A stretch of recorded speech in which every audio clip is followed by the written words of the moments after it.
है कि उससे विरोधी जो है मजबूत नहीं होते, विरोधियों के हौसले पस्त होते हैं। गाँव वाले ने पूछने में लड़की कैसी है चुप रहना का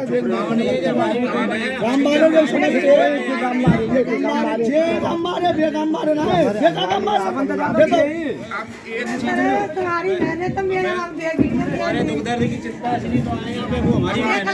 तो दाम लगा दे हम पे तो दाम ही है पागल है। आप हमारी बातें अभी नहीं सुनो, लोगों ने क्या किया अभी रुको। आप पहले हमारी बातें गंभीरता से सुनो, फिर आप जो है अपनी बातें कीजिए। ये सब घटनाक्रम संज्ञान में आ चुकी है। एक माह समय मत जाओ, कहीं न कहीं लड़का तलाश होगी तो किसी के बेटे कुआरे रह गए, किसी की बेटियां कुआरी नहीं रही हैं। बेटियों के लिए लड़का तलाश। क्या धमकी दे रहे हैं? यूँ कह रहे हैं कि अब कि तुम शादी करके ला फिर बारात चढ़ा के दे कैसे लगे तो वही लोग यही लोग कह रहे हैं इनके परिवार के कह रहे हैं। मेरी बात तो सुनो आप। बेटियों के लिए लड़का तलाशो और हम लोगों के फोन नंबर नोट कर लो अपने घर पे। लड़का तलाशो, आपकी बेटियों के लिए मदद करेंगे हम पैसे की। और बारात, और सुनो अम्मा, बारात जादना चढ़े बादना हमें बुला लियो बारात के साथ देखते तो रमका को लड़ाई भाई का भाई जगह पत्नी बारात चढ़वाओ। वहीं चढ़ेगी, वहीं चढ़ेगी, टेंशन मत लो, वहीं तो चढ़ेगी। आप सब लड़की बच्चे देखो लड़के उनके जितने हिमायती हो ना मैंने चैलेंज देखेंगे उनके। इतना खून अभी जो है ठंडा नहीं पड़ा है। बाबा साहब वालों का ये काट दियो, ये सब कन्यादान करने आएंगे लड़की की शादी में, और लड़की को आपकी आर्थिक मदद हम तब भी करेंगे और आज भी कुछ न कुछ करके जाएंगे। कन्यादान ही समझियो। पैसा सब उसका लग गया। अच्छा, प्रशासन के लोगों ने आप लोगों को बुलाया था क्या? अब तुम प्रयास तो करो, थाने वाले के उसमें मदद जितनी भी हो सकती है हम करेंगे। माता जी आप निश्चिंत रहिए। मेरे नंदे हुए ये जो साथ में मुकदमा है ना, इसमें राजीनामा मत कर जाना। नार में लड़ा डरी बहुआ खींच लगे ये इतने लोग हैं आपके यहाँ पूरे जिले भर से आए हैं, ठीक है, मगर आपकी बेटी नहीं है, पूरे मथुरा की बहन बेटी है, ये ध्यान रखना। और रही बारात की बात, मैं आपको आश्वासन देके जा रहा हूँ और उन नामर्दों को हिजड़ों को चैलेंज देके जा रहा हूँ। यहाँ अगर उनमें माई के लाल में दम है तो यहाँ बारात का सामना करके दिखा दे, सामने आके ही दिखा दे। बारात में हम समझाएंगे होंगे ना। सुनो, आ तो जाएंगे लेकिन यहाँ मिठाई वगैरह सब डर गया। बहुत सारे काम होंगे, आप उसकी चिंता मत करो, सब प्रयास किए जा रहे हैं। मेरे बात ही आए जब वापस चले गए।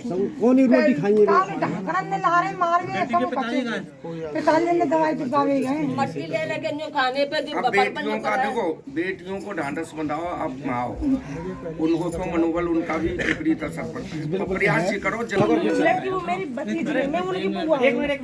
मैं उन्हें पालन से सदाकने लेके आ रही उनके साथ में, तो हमारे से बारात चढ़ रही पीछे हमारी गाड़ी, तो वो गाड़ी को ब्रेक मार रहा है। मुझे गाड़ी साइड से लगा ले, तो जहाँ गैल दिख रही है तो साइड से कहाँ लगा ले में हम नेक देर रुक जा, तो वो नहीं रुको, गाली दे भी लगो, बहुत गंदी गाली दी। उनके फूफा को सुनी नहीं गई, मैं गाली क्यों दे रहा है तू, ऐसी दूंगा मैं गाड़ी, तू क्या रोक लेगा। तो उन्हें गले में पकड़ लिया उनको, तो फिर दो लड़के, तो उन्हें जब तो अकेले थे तो मिलते लड़े, अबे दो चार रह गए इकट्ठे, तो उन्हें कीच में डाल लिए, तो कीच में फिर लात घुसा दी गई। फिर मेरी एक भतीजी आई बड़ी वाली लिखर की नहीं है, उसने डीजे बंद करवाया है। मेरे को मामा दिख गए, मामा मेरे फूफा पकड़ ले, उन्हें बचा के नहीं ले क्या। बहन बेटियों के साथ कोई अभद्रता, कोई थप्पड़ छोटी आ रही है, छोटी आ रही है, वो अपने फूफा जी ने चिपट गई है, और फूफा जी के साथ में छोटी लड़की भी पीटी है, उन्हें बहुत जोर थे, उनके जेवरात पे रहे सवरे खींच लिया उसने। और फिर उनके पापा, मैं नाम तो दो तीन को नाम बता दो, नाम का पिंटर, रोहतास यादव और अजय यादव, और तो बढ़ते गए, श्रीफाल उदल जी सारे लड़के थे सतीश। और उनने मेरी गाड़ी खड़ी और ट्रैक्टर लगने मेरी गाड़ी को चल दी, ट्रैक्टर गाड़ी तो मत क्यों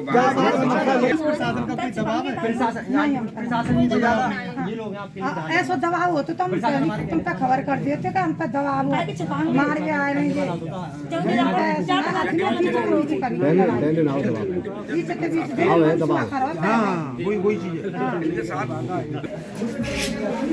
नवोबुद्धाय साथियों, बड़ा ही दुख के साथ मुझे ये वीडियो बनाना पड़ रहा है। अभी आपने वीडियो देखा, मथुरा, उत्तर प्रदेश के मथुरा के कर्नावल जो गांव है, वहाँ पर दो बेटियों की शादी हो रही थी। और बेटियां जो कि अमूमन शादी के दिन ब्यूटी पार्लर जाती हैं और जब वो वहाँ से लौट रही थी तो रास्ते में यादव जाति के 2 लड़कों ने, क्योंकि वहाँ गाड़ी लगी हुई थी तो गाड़ी को उठाने की बात कर रहे थे और उसको लेके उन्होंने उन बेटियों के साथ अभद्रता की और उनके परिवार वालों के साथ मारपीट की। मारपीट इतनी ज़्यादा हो गई क्योंकि फिर वो यादव पक्ष के लोग ज़्यादा आ गए वहाँ पर और वो मारपीट इतनी आगे तक बढ़ गई कि जो बाराती थे, इवन दूल्हे के फादर ने जब बीच बचाव किया, उस झगड़े को शांत करने का प्रयास किया तो उनका भी सर फट गया और इस बात से कुपित होकर जो दूल्हा पक्ष है वो बारात लेके लौट गया।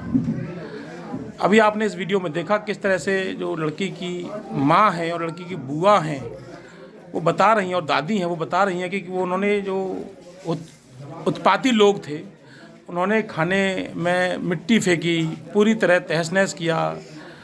गरीब परिवार वह मुश्किल शादी कर पाता है बच्चों की, और इस व्यवस्था को इस तरह से भंग जो किया गया है उन उत्पातियों द्वारा और उन बेटियों का, उन बेटी के परिवार वालों का जो मान सम्मान, आर्थिक नुकसान हुआ है, इसकी भरपाई कहाँ से होगी? क्या प्रशासन इस पर कुछ करेगा? मैं जिस तरह से इस घर को देख पा रहा हूँ, बहुत अच्छी आर्थिक स्थिति में परिवार नहीं है। आप देख सकते हो, मैं इसी उस घर में हूँ जहाँ पर ये जो है घटना हुई है। 20 तारीख की ये घटना, और आज जब मैं यहाँ पर आया था तो भी उस यादव परिवार के जो पक्ष के लोग थे, जो ठाकुर बरादरी के थे, वो उनका फेवर करने के लिए यहाँ पर आए और वो झगड़ा भी यहाँ पर हुआ। हालांकि उनको पुलिस उठा ले गई, उन दोनों लड़कों को पुलिस ले गई है और उसको भी पुलिस ले गई है। लेकिन यहाँ जो सोचने समझने वाली बात है कि आखिर कब तक ये दंश, ये शोषण, ये पीड़ा ये समाज झेलेगा? सत्ता दर सत्ताएं बदल रही हैं, नई सरकारें आती जा रही हैं, लेकिन पीड़ा कम होने का नाम नहीं ले रही है। इस समाज की अमृतकाल के इस देश में हम लोग कब तक ये जातिवाद का दंश झेलेंगे? ये बताया जा रहा है कि उस समय जब ये झगड़ा हो रहा था तो उन्होंने बहुत ही गंदे शब्दों में जाति को लेके और मान मर्दन किया उस परिवार का, उन बेटियों का। एक नागरिक होने के नाते, एक समाज का जागरूक व्यक्ति होने के नाते मेरी आंखें शर्म से झुक जाती हैं। मैं दुखी होता हूँ, पीड़ित होता हूँ जब ऐसी घटनाओं को देखता हूँ। साथियों, मैं जान नहीं पा रहा हूँ आखिर कमी कहाँ हो रही है, क्यों बाबा साहब का ये समाज आज भी उसी तरह पीड़ित है। मुझे ऐसा लगता है कि जो ये लोग जो हैं, जो हिंदू बने बैठे हैं, कहीं ना कहीं ये इनके लिए अभिशाप है। और जब तक ये इस धर्म को छोड़ेंगे नहीं, जब बाबा साहब ने जब कहा था कि ये धर्म इनको छोड़ना पड़ेगा, जब तक ये धर्म को छोड़ेंगे नहीं और बाबा साहब की तरह ये बौद्ध नहीं बनेंगे, क्योंकि जब बौद्धों पर अत्याचार होगा तो फिर आवाज़ जापान से उठेगी, आवाज़ इंडोनेशिया से उठेगी, आवाज़ थाईलैंड से उठेगी, आवाज़ चाइना से उठेगी, आवाज़ बर्मा से उठेगी कि अगर बौद्धों पर अत्याचार किया तो ये देश सहन नहीं करेंगे। तो ये ज़रूरी है। और इसका एक जीता जागता उदाहरण मैं बताता हूँ। जब तालिबानियों ने बामियान की मूर्ति की तरफ अपनी तोपों के मुंह किए तो जापान ने धमकी दे दी कि मूर्ति नहीं टूटनी चाहिए बुद्ध की, अन्यथा युद्ध के लिए तैयार हो जाओ। तो साथियों, मुझे लगता है कि ये परिवार, जितने भी पीड़ित परिवार हैं जो अपने आप को हिंदू बनाए बैठे हैं, क्योंकि ये नीच अछूत इनको कहते हैं, तो इनको जो नीच अछूत वाला जो तबका लगा हुआ है, जब तक ये बौद्ध नहीं बनेंगे तब तक इसका समाधान नहीं होगा।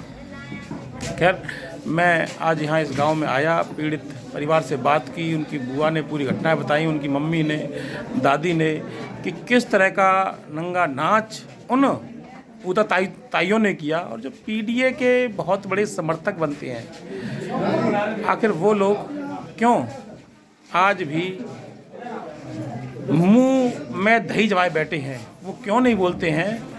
क्योंकि आज तो उनके पीडीए का पी और खासकर उन्हीं की जाति के लोग इन डी वर्ग पर शोषण कर रहे हैं, अत्याचार कर रहे हैं। मैं अपने YouTube के माध्यम से आज, क्योंकि मुझे आज क्योंकि संत गाडगे बाबा की जयंती थी, मुझे जयंती में जाना था, लेकिन जब मैंने ये घटना सुनी, 2 घटनाएं घटी। अभी सुरीर में भी एक घटना नगला भगत में घटी है, जहां पर सवर्ण जाति के लोगों ने दलित जाति के बच्चों को, 2 बच्चों को गोली मारी है। हालांकि वो बच्चे अभी एडमिट हैं, तो अब उनकी भी देखना है क्या स्थिति है। रात में मेरी बात हुई थी, हमारे मित्र हैं मुख्तार सिंह गौतम जी, जो बीएसपी के जिला कार्यकारिणी सदस्य हैं, उन्होंने मुझे इस घटना की जानकारी दी। तो बड़ा दुख होता है साथियों कि आज भी ये जो है समाज इस पीड़ा को झेल रहा है। और मैं अब इस वाणी को यहाँ पर विराम दूंगा।